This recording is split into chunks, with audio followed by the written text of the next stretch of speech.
भिंड शहर की बद्री प्रसाद की बगिया में भारतीय जनता पार्टी के कार्यकर्ताओं का हुआ एक संगोष्ठी कार्यक्रम, जिसमें 25 जून के 50 वर्ष पूर्ण होने के बाद में एक भारत में इतिहास का जो दिन काला दिन बताया जाता है, उसके विषय पर खास संविधान बचाओ अभियान के तहत ये कार्यक्रम संयोजा गया था।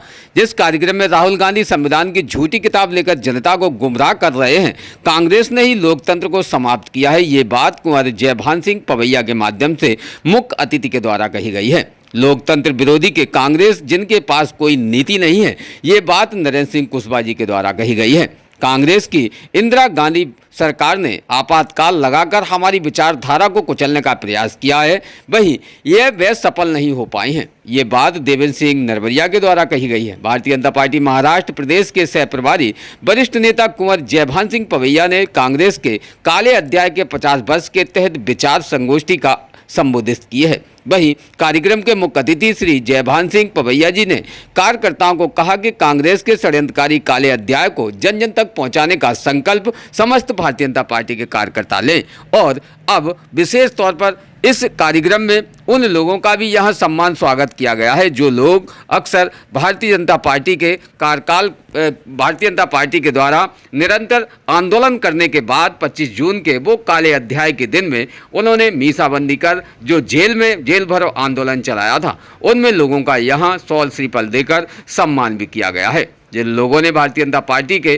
कार्यकर्ताओं ने एकजुट होकर जेल काटी है, ऐसे उन सभी लोगों का सम्मान भी किया गया है। विस्तृत यहाँ माननीय भिंड विधायक नरेंद्र सिंह कुशवाहा जी के द्वारा मंच से संबोधित किया गया है उन कार्यकर्ताओं को, जो कार्यकर्ता यहाँ निरंतर कार्यक्रम में उपस्थिति अपनी दर्ज कराने के लिए पहुंचे थे, जहां पर पूर्व सांसद डॉक्टर रामलखन सिंह कुशवाहा भी देखे गए हैं मंच पे, वहीं पूर्व अध्यक्ष भी नादू सिंह गुर्जर भी बैठे देखे गए हैं, साथ ही यहाँ वर्तमान अध्यक्ष और भी भारतीय जनता पार्टी के कार्यकर्ता मौजूद रहे। क्या कहा है नरेंद्र सिंह कुशवाहा ने, जानते इस खास रिपोर्ट में।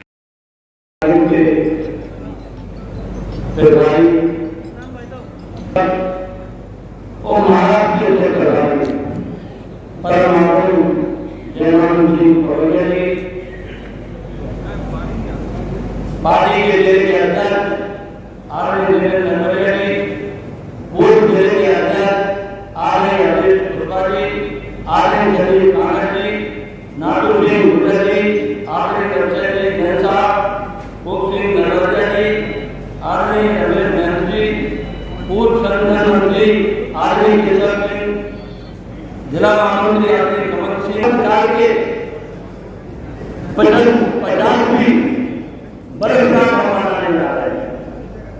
हम सब अच्छी तरह से जानते हैं कि आपातकाल के दिन उसको भुलाया नहीं जा सकता और इसीलिए पूरे देश में भारतीय जनता पार्टी 50वीं बरसगांठ मनाने जा रही है। जगह जगह इस कार्यक्रम को मनाया जा रहा है। आपातकाल की स्थिति को आप देखें तो कभी उसको जिंदगी में भुलाया नहीं जा सकता। जिस तरह कांग्रेस की सरकार ने, इंदिरा गांधी की सरकार ने देश में आपातकाल बना के तमाम निर्दोष लोगों को जेल में डाला था, बहुत से लोग ऐसे थे जिन्हों को मालूम नहीं था और घर से उठा दिया गया।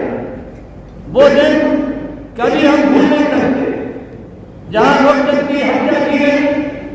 कांग्रेस बार-बार लोकतंत्र की बात करती है, लेकिन सबसे पहले हत्या लोकतंत्र की है तो 1975 में कांग्रेस ने एक लोकतंत्र की हत्या की थी। राहुल गांधी को मालूम नहीं था क्या होने जा रहा। सारे देश में एक तरफ पूरे देश के घर घर से लोग उठा दिए गए। मैं तो बहुत खोजा था, लेकिन आपातकाल की बात सुनते रहते, स्कूल में पढ़ते थे छात्र जीवन में, लेकिन आपातकाल में जो कुछ भी हुआ, कानून को धज्जियां उड़ाई गई,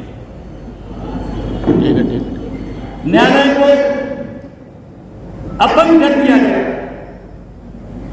पत्रकारिता को भी कोई समझ नहीं गए, उस पर अंत उड़ाया है।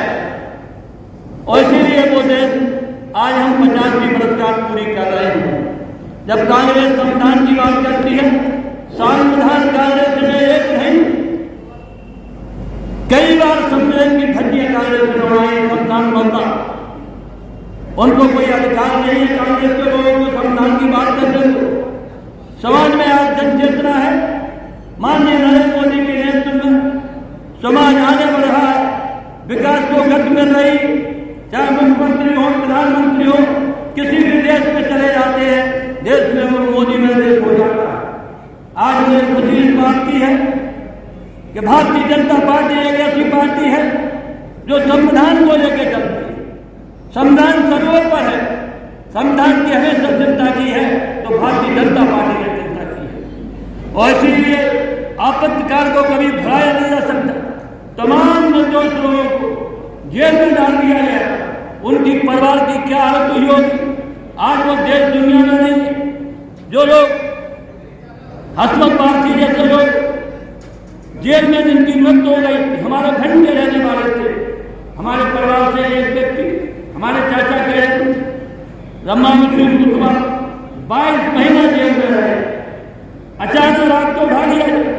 ऐसे एक नहीं अनेक लोगों को जेल में डाला गया था।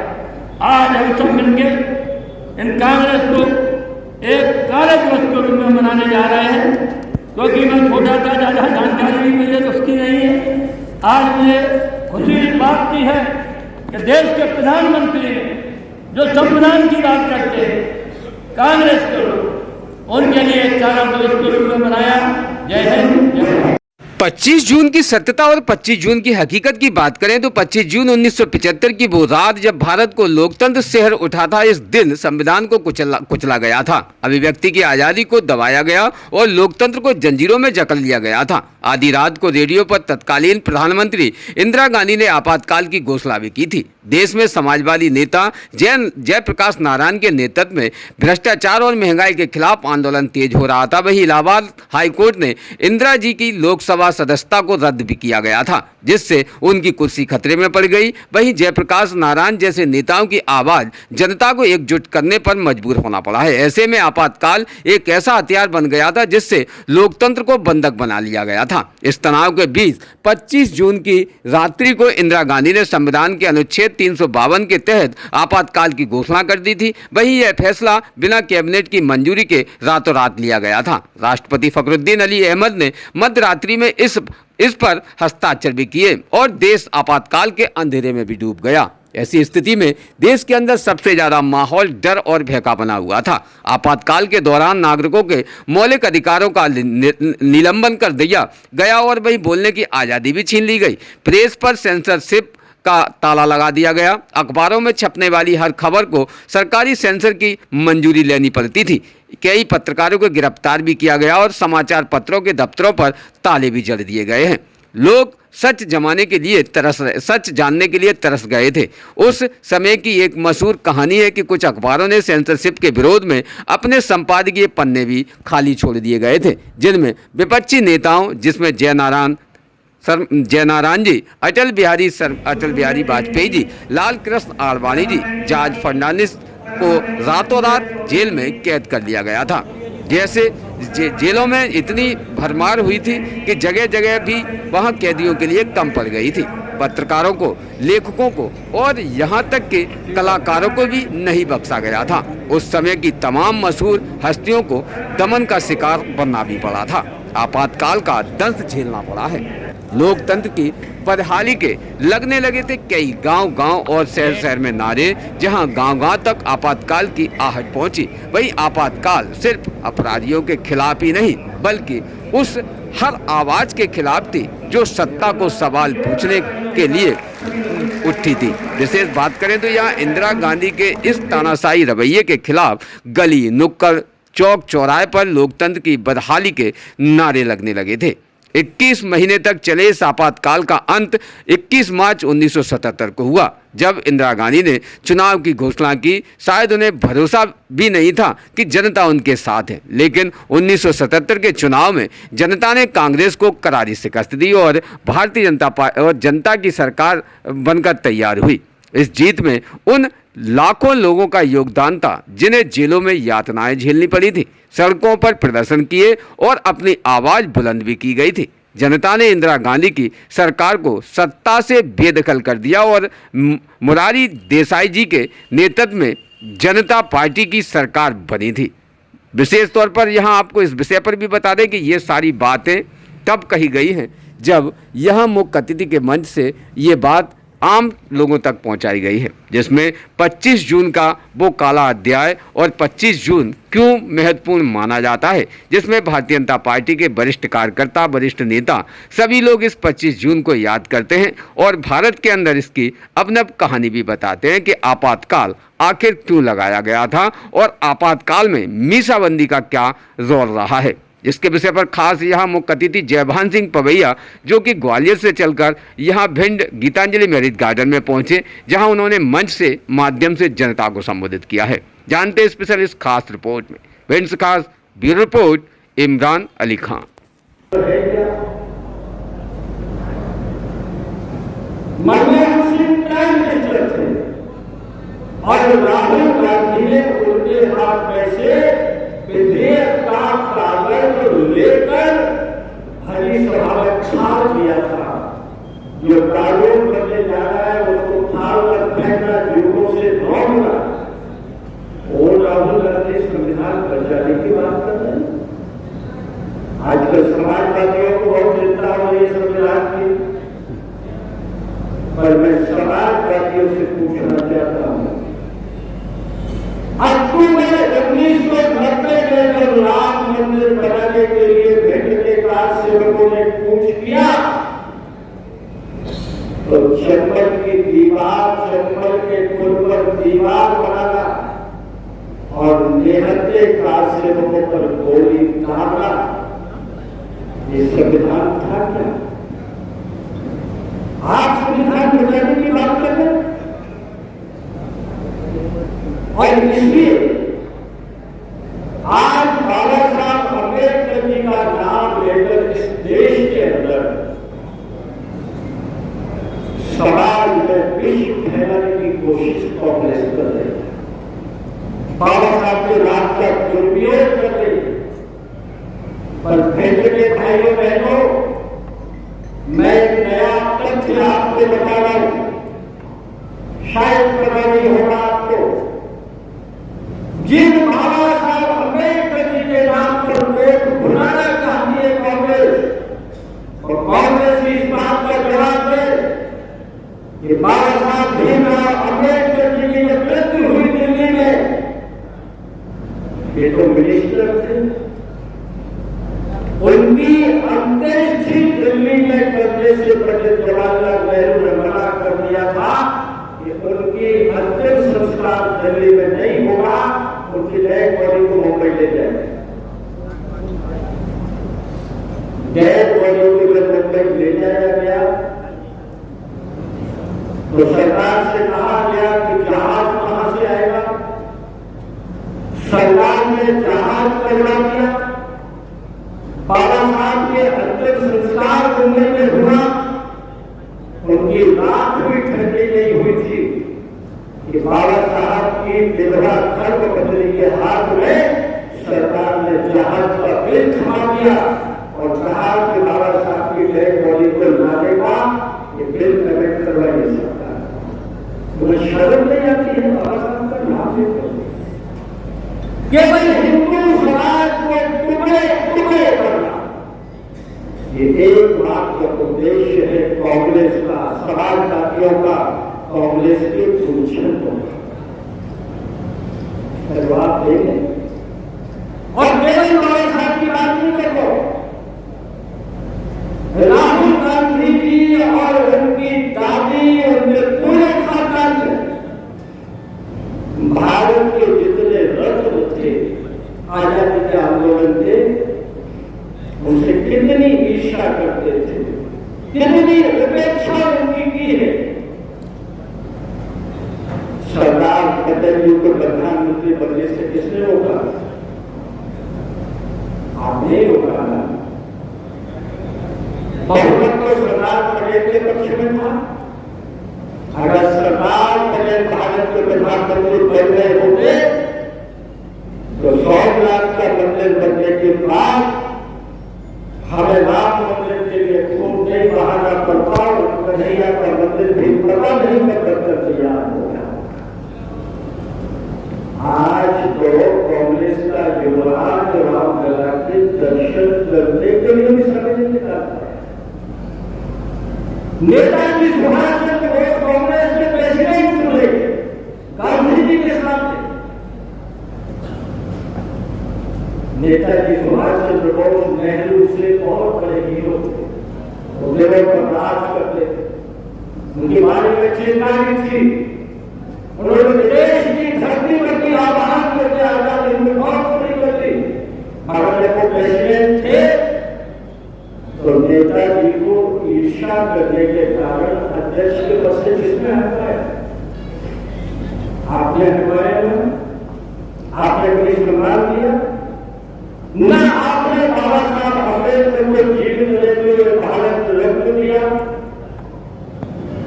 ना? आपने सरदार पटेल जी को जीवित रहते हुए सम्मान दिया? मृत्यु के आपकी भुला दिए गए। नेताजी सुभाष चंद्र बोस को भी कोई सम्मान देने की कोशिश कांग्रेस ने नहीं की। मगर आज इस मंच पर मैं गर्व से कहता हूं कि संसार की सबसे बड़ी लोक प्रतिभा भारत की धरती पर नरेंद्र मोदी जी ने सरदार पटेल जी के बनाकर तैयार किया। स्टैच्यू ऑफ यूनिटी एकता के प्रतीक थे। 565 रियासतों का चुटकी में विलय कराने वाला महापुरुष बाबा साहब अम्बेडकर के 5 कर्मभूमि की जगह पर पंचम तीर्थ और भारत रत्न दिलाने का काम अटल बिहारी वाजपेयी जी ने किया। और दिल्ली में जहां जॉर्ज पंचम की स्टैच्यू लगी थी, नरेंद्र मोदी जी ने उखड़वा कर गोदाम में जमा की और चले जाइए दिल्ली। आज वहां पर नेताजी सुभाष चंद्र बोस की प्रतिमा खड़ी हुई है। ये सम्मान देने का काम हमने किया। अरे कांग्रेस प्रजातंत्र की बातें करती, एक ही मानसिकता रही नेहरू इंदिरा खानदान की कि कांग्रेस हमारे घर की जागीर है और भारत की सत्ता हमारी चेरी रहनी चाहिए। इन दोनों पर कोई बैठ नहीं सकता। ये प्रजातंत्र है, ये संविधान है। और इसलिए आज हम सब कार्यकर्ताओं को इस संकल्प करना चाहिए। देखिए, कार्यकर्ता आज संविधान हत्या दिवस पर ऐसे षड्यंत्रों से सावधान रहने का संकल्प करें। हम सब सेनानियों का सम्मान करके अपने आप को गौरवान्वित अनुभव करते हैं। आज का कार्यक्रम होना तो शाम को चाहिए था, लेकिन हमें बताया कि हमारे प्रजातंत्र सेनानियों को भोपाल जाना है। मुख्यमंत्री जी उनका सम्मान करने वाले, मुख्यमंत्री जी बात करने वाले। जब मां की रक्षा की बात आती है तो यही जो साहस है जिसकी बात मैं कर रहा हूं ना, यही लाल भारत की सरहदों की रक्षा, ये ताकत है, ये पानी की बावली। और इसमें बहुत बड़ा योगदान प्रधानमंत्री का आंदोलन रहा हो, इमरजेंसी का रहा हो, हमारे जिले में बहुत बड़ा योगदान दिया है। आप सबको प्रणाम करता हूं और मन में बातें तो बहुत धन्यवाद। करीब दोपहर में आप बात सुनने के लिए बताएं। मुझे तो ये लग रहा था कि 10-20 लोग मिल जाएंगे तो अपनी इज्जत बचा के 100 श्रीमंत रहते अपने मिश्रा बकरियों को और वापस चले जाएंगे। पर है कुछ मेरे मन में भी प्यार है और आपके मन में भी प्यार है, इसलिए ये संभव हो पाया। मैं जिला अध्यक्ष जी को बहुत साधुवाद देता हूँ इस कार्यक्रम के लिए और अपने प्रजातंत्र सेनानियों को अपना सख्त होकर उनको उनके परिवारों को बहुत प्रणाम करता हूँ। हमारे अनेक मिशन बच्चे कोई कार्यक्रम में गया है, कोई बाहर रहने लगे हैं, उन सबको अपना प्रणाम करता हूँ। बहुत बहुत धन्यवाद। जय श्री राम। रोज़ ताज़ा खबरें देखने के लिए हमारा चैनल DVC 24 न्यूज़ को सब्सक्राइब करें।